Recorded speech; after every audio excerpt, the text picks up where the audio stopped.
I found two studios in Shoreditch, one at £1,100 a month and one at £1,750. So, why such a big price difference, and which one is actually a good deal? Today we're doing a deep dive in one of London's most famous neighbourhoods. I'll show you exactly what you can get if you're renting alone and at what price, but I'll also cover bigger flats that would be perfect for friends or a family. Let's start with studios.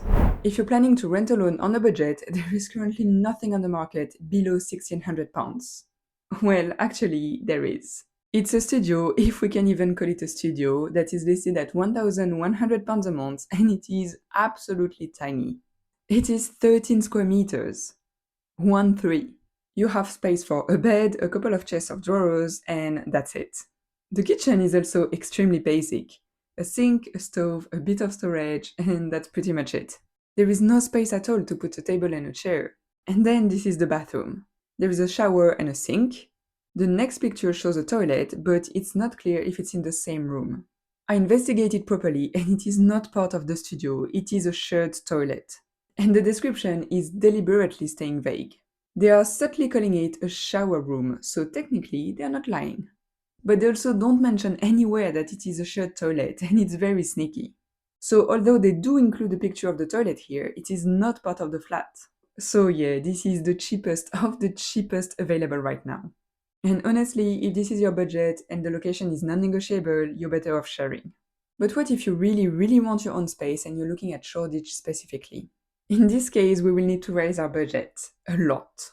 The first decent place that I found is this studio listed at £1,750 a month. It's a 3-minute walk from Shoreditch High Street and a 9-minute walk from Old Street. It's one big bright room with 1, 2, 3 windows. There's a double bed here with big wardrobes on each side. And there's still a lot of space where the person currently filming stands, so you could create a little living room area.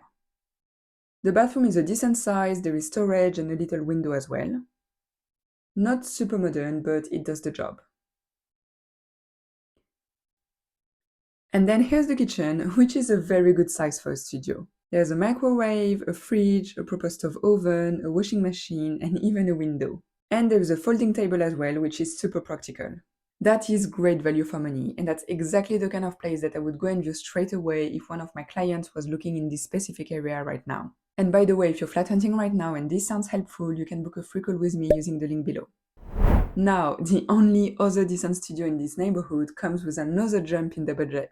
It's listed at £1,900 a month, and the big plus is the location. It's a walking distance from Spitalfields Market and Liverpool Street, so it is super central. And to be fair, they've done pretty well with the space. There is a double bed and a good amount of storage on this side, and there is a sofa, a little desk, and a bookshelf on the other side. The kitchen is also very decent. We have a full-size fridge, a good amount of storage, a bit of countertop space, and even a table. The main issue with this studio is that the bathroom is basically in the kitchen, it's just behind this door. And it's not big, but there is a bit of storage and a window.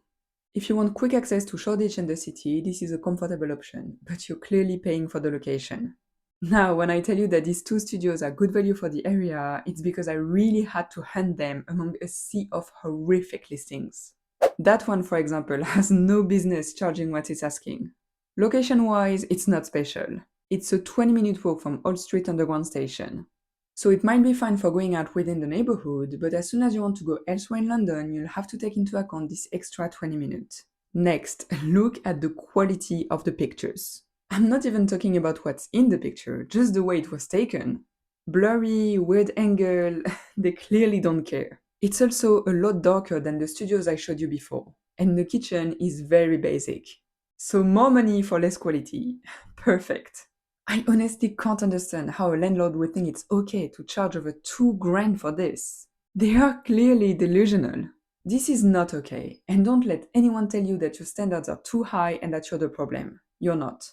To sum it up on studios, if you don't need a separate bedroom, I'd go for this one. It's big, bright, practical, and well located. That one wasn't bad, but I actually found proper one beds for almost the same price. Let me show you. First, we have this one listed at £1,999 a month. It's a 10-minute walk from Old Street Station. The floor plan doesn't show us the size, but I do like that there are windows in every room. The living room is not big, and it's a bit weird to put the table in front of the sofa, because that's where the TV would go in my opinion. But that's a detail, that can be changed. I really like the wooden floor as well. The kitchen is great, it's a real highlight here. There is a big window, even though the view is not great, but it's still useful for ventilation. There's plenty of storage, a large countertop, and it looks modern and functional, so that's good. The bathroom is also perfectly fine. It's in good condition, there's storage, and a window. And the bedroom also doesn't have a great view, and there isn't a lot of storage space. But at least we have dedicated spaces. The other one is a bit bigger. It's listed at the same price, £2,000 a month, and it's actually super close, so location-wise, it's very similar. It's almost 45 square meters or 480 square feet, and here we have an open-plan kitchen. The reception room has space for a sofa, coffee table, and dining table, although here again, the layout of the furniture doesn't make sense to me.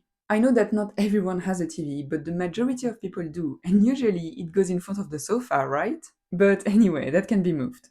I'm not a fan of the style either, so that would be a bigger issue, but it's not the end of the world. The open-plan kitchen is very modern. There is a window, a large countertop, and a big built-in storage behind this door. The bedroom is spacious, there is space for a couple of wardrobes. And the bathroom is fine as well. It's fully tiled and there is a bit of storage. I personally prefer the style of the first flat, but you have more space in this one, so it really depends what your priorities are. So if you're set on living alone in Shoreditch, that's the absolute minimum you're looking at. But if you're open to sharing, the math completely change. Let's take a look at this 2-bedroom flat that is listed at £2,300 a month and that is a bit more south. It's a 7-minute walk from Aldgate East Station. I actually used to live not far when I first moved to London, and that's how I fell in love with East London. I'll put a video here if you want to see what my first London flat looked like. Back to our 2-bed flat, it has a large reception room with the same very ugly chairs that are found in 50% of flats in London. Maybe it's a special deal for landlords or something. But anyway, it's spacious enough to have 2 sofas and a TV on this wall. The kitchen is just there, and apart from the fridge not fitting in the kitchen, it's a nice space. It's a decent size, there is a big window, lots of storage, all appliances, including a dishwasher. So that's very nice. Here's the first bedroom, which is fine. If it was me, I might move the bed the other way, but it does fit a double bed and a tiny bit of storage. And here's the second bedroom, which is also fine, but I'm not actually sure that there is a window in this one.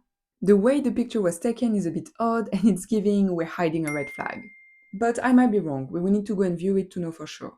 And that's the bathroom, which is a very good size and in very good condition. For 2 friends sharing, this would bring each individual rent to £1,150 a month, which is basically the price of the first tiny studio with no toilet we looked at. So sharing here would be a smart move. For £200 more, you get a completely different vibe. This flat is listed at £2,500 a month and we are back in the heart of Shoreditch, a 5-minute walk from Hoxton Overground. This one is 60 square meters or 670 square feet, and it's a split-level flat with the reception room and separate kitchen on the second floor and the 2 bedrooms and bathroom on the top floor. I must admit, I like the furniture a lot more here. There is also a big hallway that is great for storing coats and shoes, but it does mean a smaller living room. I also really like the balcony, and we are facing south on this side, so it's very bright. The kitchen is also fine. It's quite basic, but there is a big window, lots of countertop space, storage on the walls, all main appliances, and more storage here. The first bedroom has 2 big windows. There's space for a double bed, a big wardrobe and a little desk here, as well as more storage on this side. Then the second bedroom is also a good size, it could fit a double bed. And the bathroom is fine. There is a little window, a good amount of storage, and it's also fully tiled. This is a good one for a little family, or if 2 friends wanted to share, it would come to £1,250 each. So more space and way cheaper than the studios we looked at. For bigger families or for a bigger group of friends who are looking at 3-bed flats, I want to warn you. You need an extra few £100 to go from a 1-bed to a 2-bed, but you need another grand to get a decent 3-bed flat. Here's one listed at £3,300 a month and it's just off Brick Lane, a 4-minute walk from Shoreditch High Street. It has a big terrace which is a huge plus, although I'm not sure about the picnic table. There is an open-plan kitchen with a fridge that is a bit in the way, but other than that, the kitchen is fine. It looks good, modern, with lots of counter space and storage on the walls. The living room is decent. It looks a bit like a waiting room with the chairs here, but nothing that can't be changed. Here's the first bedroom that opens onto the balcony as well, and there is space for a double bed, a bit of storage, but not much else. It's quite narrow. The other 2 bedrooms are very similar, slightly wider. The bathroom is great. It's fully tiled, very modern, with storage and a bath. And there is also an additional toilet. It is super rare to find a flat with 3 bedrooms of similar size, so this one would be a good one for sharing. Each tenant would pay £1,100 a month, which is a bargain for the area. So Shoreditch on your own will require around £2,000 a month unless you find a rare deal like this one. But if you're willing to share, it's doable to find somewhere at around £1,200 per person. And if you want to see how Shoreditch compares with other London neighbourhoods, click here to watch my Camden Town deep dive.